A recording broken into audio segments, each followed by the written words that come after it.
YouTube. What's good, y'all, man? It's your boy Justice coming back at y'all with another YouTube read, another energy read. Remember to take what resonates and leave the rest. All likes, comments, shares, and subscribes are so very appreciated. I appreciate every single one of y'all. Welcome all new team members. If you're new to the channel, welcome. I appreciate every single one of y'all tapping into me. Let's go ahead and get started. Ancestors, angels of the highest of white light. If you need a personal with me, hit up Shamika Sun with a C and Shamika@gmail.com. Prices and everything else will be below. Angels of the highest of white light, please bestow upon me clear and concise channel messages for the divine collective and what they need to hear today. Thank you, and Ashe. Nurture your gifts, you're special. Nurturing amidst nurturing, healing, wellness. The general theme of wellness is significant in this message. The general theme of spiritual self-care, it doesn't have to always be spiritual. It can be physical self-care, it can be emotional self-care, it can be just grounding yourself. It's very important in terms of the energy. I'm getting like a clouded energy, a cluttered energy, or some type of suffocating energy, or something, habit, thought, something specifically for somebody specific is hindering one's energy field right now, or it's hindering one's source or sense of self-esteem is coming up strongly in this message. You're very powerful, so this is just your reaffirmation of, sometimes we don't feel that validation of the power, or sometimes we don't feel the physical validation or the physical reflecting the validation of what we feel to be, right? With the sun energy, this is about things being illuminated, or things that are on surface level, or things that are being seen. Maybe it's how you show up, maybe it's how I'm getting a deeper message. You may be a Leo energy, but maybe how you show up, or how you speak, or how it is that you are illuminates fakeness in environments, surrounding areas, or something, or there's something fake around you that needs to be illuminated, or is being illuminated with the sun energy. You take what resonates, but there's some sense of your power, power, your strength. You're not giving yourself enough credit, whoever I'm picking up on. Forgiveness is your key to energy flow and ultimate peace. You're not giving yourself enough credit for what you've overcome. You're not giving yourself enough credit for how balanced you're staying amidst situations that maybe put somebody else in somebody else in your subjective situation. They may not be able to run that mile in your shoes, so to speak, right? So it's a real need to accept, bask in who exactly that you are and what God made you to be. And on an esoteric view, you know what I mean? To be able to kind of zoom out in terms of the lens on your current situation. Sometimes we can be so far in to the 3D, to that grass that's below me, that dirt that's below me, you know what I mean? This backpack that's below me. I'm just focusing on a 3D aspect. Sometimes I need to zoom out. Sometimes I need to be able to see, hey, I'm in the morning. I just started my Saturday morning off with a personal reading and a general reading, right? I'm starting my morning off and hopefully leading it and creating a compound effect for the rest of my day. That's an esoteric view and a zoomed out view of what I'm doing in the present moment, right? Because obviously I'm looking down, looking at these cars, I'm looking at the dirt. So it's significant on somebody's focus. Where are you focused? Are you focusing on disempowerment? Are you focusing on the that forest for the trees phrase, seeing the forest for the tree, not being able to see the forest for the trees, is the phrase that's significant for somebody. So not being able to see the bigger picture, illusions are significant at this time. With Nine of Swords, there's a need to stand your ground in your conviction, strength. There's a need to kind of, for lack of better words, like pull back into self at this time. There's a need for your insight to be on point. There's a need for you to see things clearly. There may be something for a few people that you need temperance or patience with in terms of allowing yourself to see, feel, or sometimes like yesterday, for example, with my personal situation, I had like a humbling experience to like slow down. I'm pushing too much at things, and prematurely pushing something when it's not ready, or prematurely pushing yourself when you're not ready, is detrimental. So it's a channel message for somebody to kind of know when to humble yourself enough to be like, you know what I mean? To like, I don't know, give yourself rest. Give yourself a mediated view or approach to a situation. Don't be so biased on yourself. Don't be so shameful. Don't be so hard. Don't be so, unrealistic too. And when I say unrealistic, that's not really it's pretty I mean, it's not an objective word, right? It's subjective to whatever we think is unrealistic, right? But I'm saying this to say, don't be too hard on yourself. Be easy on yourself. Your power is meant to be seen and felt by many, and with that, that's an energetic intake of shadow workings of whether that's being projected by most strangers, or that being a general common theme of your life is being projected on, or some type of polarizing projection that people take to you a little different. That could be one thing for somebody, but it's meant to be like that. It's just a circumstantial kind of example, right? That could mean so many different things, but you're meant to be what these things are that may be causing you a little bit of strife or some type of, it may build up resilience in terms of how much it kind of like pokes at you, in terms of how much it kind of like, chastises you, so to speak. Whatever this experience, whatever this thought pattern, situation, whatever this version of yourself, or whatever this situation, circumstance, place that you need to be seeing a little more clearly, or about yourself or about something, that's important for that.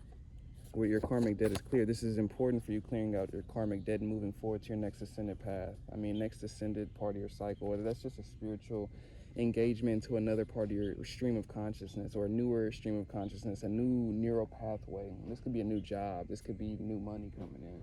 You know what I mean? This could be so many different things that happen in the domino effect of you making the inward changes, the inward rescopings, so to speak. So scoping, changing your scope on situations, changing your view, changing your lens, cleansing your lens, cleaning your lens, get the smear off the lens. You know what I mean? Sometimes, like, for some people, it could be an internalization of those around you with the strength energy that only built your strength. So whatever I'm tapping into, you're just different. Trailblazer. There's going to be something significant about Trailblazer being in my title in this one. Your trailblazing qualities are starting to become, more activated the more and more we go into this new day and age.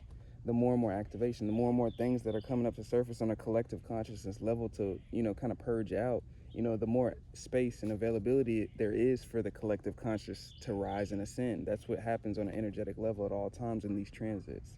This is just energy we're speaking in. With the Three of Swords energy, maybe there's a significant suffering, trauma, heartbreak that has something to do with this inadequate view, lens, or perception of self, place, situation, or whatever this represents. This may have something to do with influencing your lens. So maybe there's a need to even zoom out behind that. What was before that trauma? What was before that person? What was before that circumstance, that place, that event? What was before that? What was after? What's going to be after it? The different view than what is in the moment, or like I said in the previous video, internalizing what was in that moment and continuously reliving that moment over and over. There's a significance on that. Death spells don't work on you, so I think I'm taking that as there's a need to put death to old cycling versions of yourself. You know what I mean? That internalize all these versions of whatever is the projection that you're not willing to accept right now. So, for example, if you are still reliving a same traumatic moment in any generalized way, in any way, shape, or form, we all kind of find ourselves reliving certain things, right?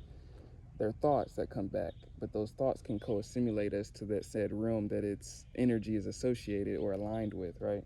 It's just the perception for somebody.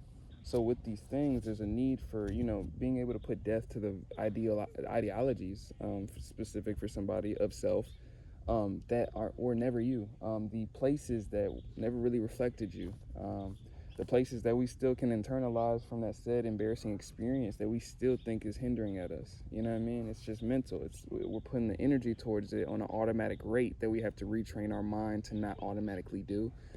You're a god or a goddess energy. This is for your empowerment, and it only happens within, which is why I always go at spiritual messages. I always go at the psychological, the psychology, because that's where it changes. That's where everything changes. With the high priestess energy, this is what I think this is for the purification of someone's intuition. This is like a confirmation to purify your intuition and know when it's not purified, know when it's not grounded, know when you're in a jaded place, know when you're in a dense place. Your intuition is supposed to be flowing. Even when it's heavy information, it's supposed to be flowing. Significant message for you.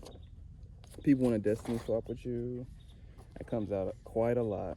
With introspection, The people that don't like to look within, the people that don't like to learn their lessons within or don't ascend within, so they like to ascend without, meaning that usually that's some sense of selling out in terms of like they're not really all. Let me watch how I say that. With introspection, you may trigger the people that don't go within for their ascension. They may go outside for their ascension. So it's not really the most ascending fact, right? It's more so a superficiality.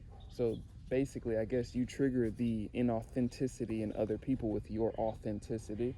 So sometimes we can internalize the lack of authenticity in other people because they may try to joke, shame, clown on us because you really being your true self and they really are trying to co-assimilate with everybody else that seem cool to them, right? This is significant for somebody. People's lies and smear campaigns are only backfiring because people feel powerful grouping up. People feel powerful amongst each other because they don't feel strong within themselves. When you really got a strong connection with the Most High God, like this ain't for jokes and shit. This ain't for games. This shit is not fucking a joke. You know what I mean?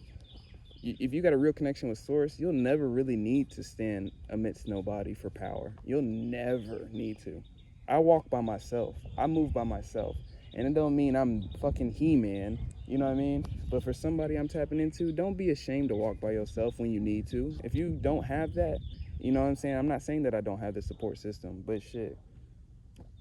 You know what I mean? I have a great support system through, through YouTube, but it's like, you know what I mean? But whoever I'm tapping into, maybe your support system a little iffy. Maybe they not really supporting you for real. Maybe they fear your power too. Maybe they don't really like where you're going with it. But I'm saying this to say you trigger people that don't feel authentic within themselves, or at least strong in their authenticity of self. With hangman position, thus being the reason that they want to put you in hangman positions, or that's a general theme of somebody's life. You oftentimes get put in these positions because of that polarizing uniqueness, that trailblazing qualities of you that are meant to be seen, felt, and understood by others. You know what I mean? And I said understood ultimately. You know what I mean? People want to understand you. That's another message. People want to understand you. Not everybody's bad. Not everybody's against you. Not everybody's trying to come at you. But I'm focusing on the ones that, intuitively, that some people that are tapping into me are getting the red flags, don't know what the red flags mean. I'm confirming the red flags. It's not that we're hyper fixating on these people or situations. I'm telling you what that red flag is. You already know what this is. This is just a confirmation. Your fate's always in your hands, so use your intuition wisely and don't allow, not listening to your intuition can really cause into a lack of control over your life. That's a significant message for somebody. If you're not listening to your intuition, you're gonna fall for anything. If you don't stand for something, you're gonna fall for anything. Significant message. Those that reach out right after return to senders are your hidden perpetrators. So it's a lot of people that don't think you know what you know, or there's a lot of people that don't think that you know how disrespectful they've been behind your back, overthinking it, or you may be overthinking that red flag that you're getting from certain people. And it could be that, if it's regards to that. Not every red flag is meaning they're disrespecting you. It could be so many different things. I'm just confirming for a few people what that is. Spiritual mastery. So people fear that. There's something about you that you've been learning spiritual mastery through this mission. You're polarizing not agenda. It's not like it's an agenda. It's not authentic of an agenda. It's not like it's an authentic movement. It's just natural. Like whoever I'm tapping into, you're naturally different, naturally trailblazing, naturally unique. So you're naturally going to polarize people that God has you to come see, or God has to come see you. You know what I mean? Just like how I'm putting videos out, I didn't know I was going to connect to so many people. I couldn't have known, right? Couldn't have. But that's where the alignment comes in. That's where God had a plan for me to have people that connected with me, because that's where I was pushed to for the reason of anyway. So the reason for somebody being able to zoom out on their lens, or not being able to, there's a necessity for you to zoom out on the lens in which you're perceiving your life to see the higher mission that you may not be able to see right now in the present moment until this triggered thought. You know what I mean? This thought evoking video. I'm just trying to evoke thoughts in you and evoke awareness within you. And that's my last message for y'all. Keep being you, keep being different. Keep being a trailblazer, keep being unique. Those that are laughing at you will take notes from you later down the line, or shit, maybe doing it right now. That's my last one. You need a personal with me, hit up Shamika-san with a cnshamika@gmail.com, and I'm going to get with y'all on the next one, get on these rest of these personals, and we are in flow. Stay in flow.